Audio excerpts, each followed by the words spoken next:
irreparable when viewed as a symbol of the end of an era. In his own words, the golden period in Jewish history, in the history of the Jewish soul.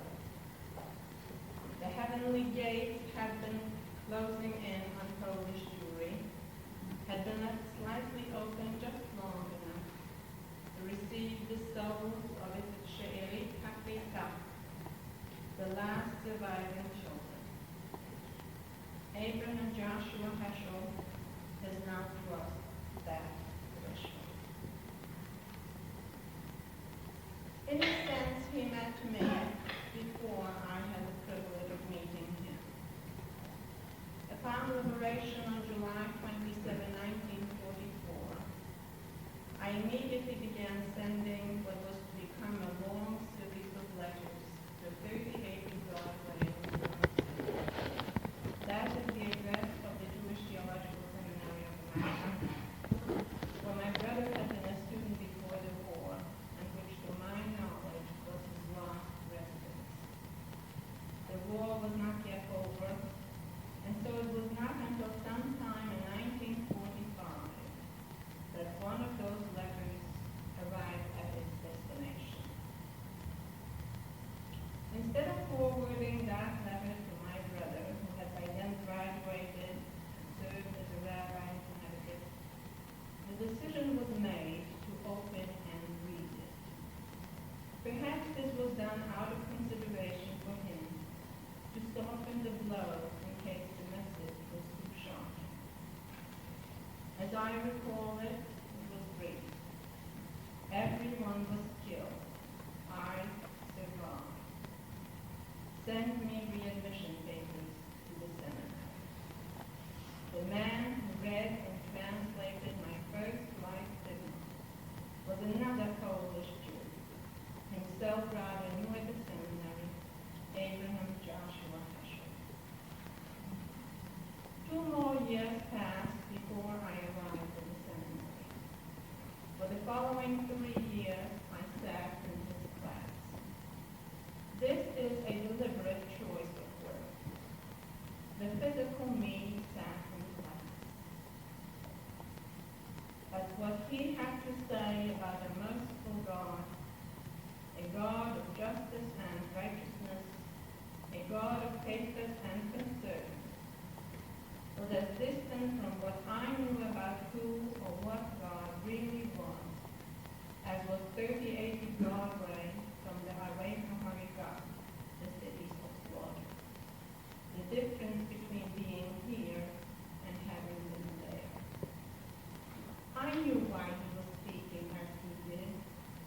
I had grown up in the same milieu, the same way of life.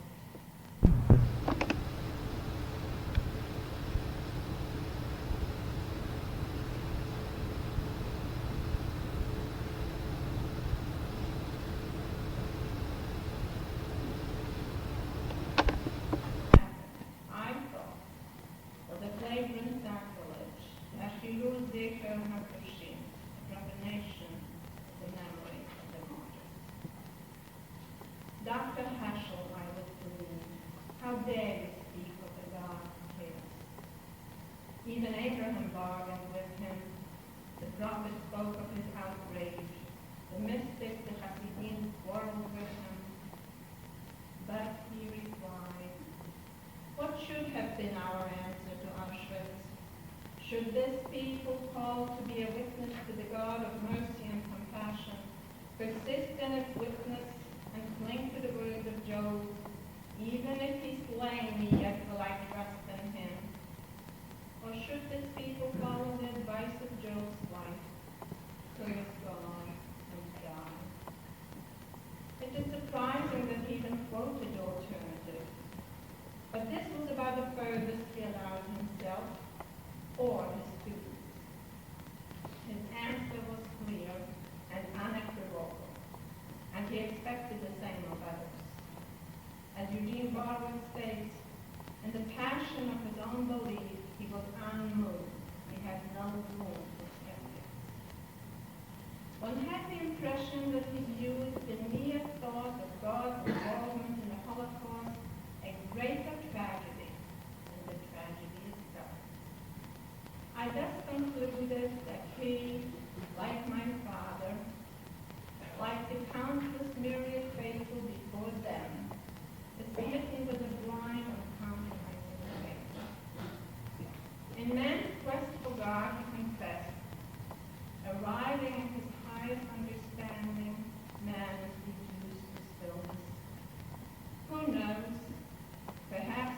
Job, Jeremiah, Ezekiel lived through this, maybe they too would have been speechless.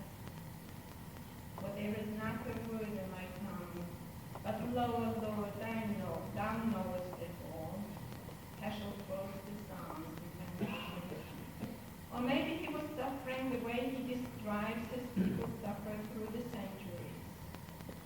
Sorrow was their soul, and the vocabulary of their heart was the sound, oi. Thus was Heschel able ultimately to triumph. We didn't blaspheme, we built.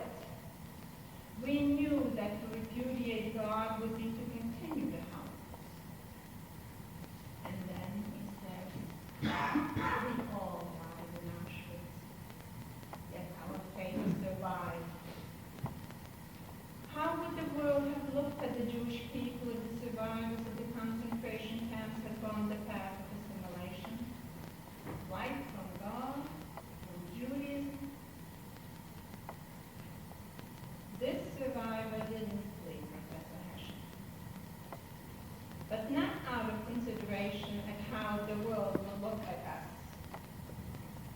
but out of a deep conviction that ours is a righteous way of life, and my people is a noble people. For I have witnessed and experienced the alternative. Which is what you, Professor Heschel, and my father, and the other saintly persons who have shaped my life and thought have said all along.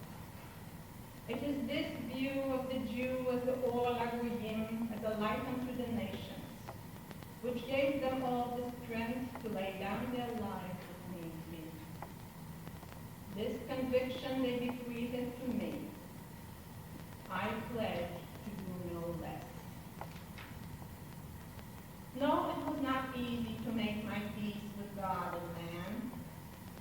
Like Jacob, our forefather, I too wrestled for a long, long night, year after year, and like Jacob, I emerged victorious.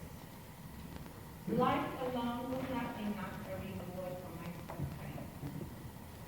Like Jacob, I too demanded a compensation, a blessing. God complied. Israel was born. Like with Jacob, the emergence of Israel constituted my personal transformation. Israel was my personal victory. People said God saved Israel, but I knew that the reverse happened. Israel saved God. I came to recognize that at the time of the Holocaust, God indeed was preoccupied with his own final solution to the Jewish problem. He was putting the finishing touches to the Geulah, the redemption, Shivat Zion, the return of Zion. Israel, that was God's deed. The Holocaust was the act. I again put God on trial during the Six-Day War, and again he didn't let me down. Every now and then I would have a relapse.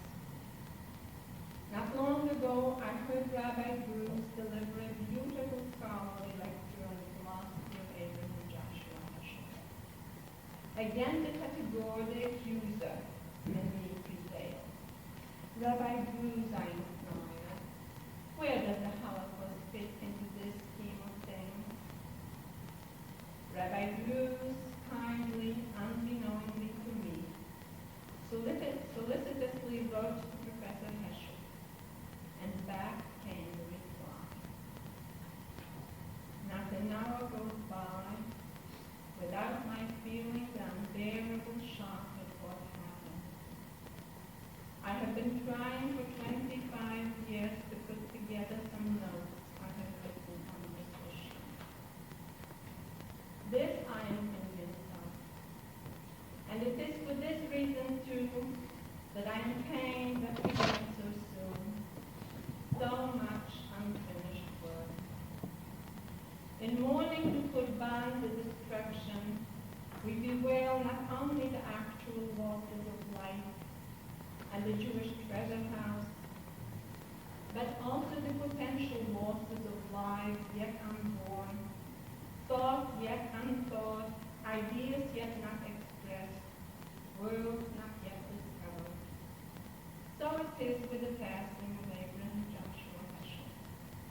I am convinced that somewhere in that brilliant mind and in that passionate heart, there was the one pronouncement to the memory of the 6 million yet unuttered. I have a feeling that someday he may have come forward with a companion volume to Israel, an echo of eternity, and called it the Holocaust, the cry of eternity. For isn't it that cry that resounds in the echo? Is this a eulogy? Perhaps not. But I know no way to pay greater tribute to my teacher, Abraham Joshua Heschel, than by this my public Anima Amin, my confession of faith, as a testimony to the deep, unwavering, unconditional faith he has taught me. No hour goes by without my feeling that miracle shine. Well, the doctor's certificate may read that Abraham Joshua Heschel died of a heart attack. I know that he died of a broken heart. We all died in Auschwitz, he states. That I mourn him not as the scholar or philosopher, the theologian, or even the teacher, but as one of them, that select company of the righteous and the pure, the Zohar HaRakia, who died at Rush Hashem for the sanctification of God. For there will hopefully be other scholars and philosophers, theologians and teachers, but there will never again be another Polish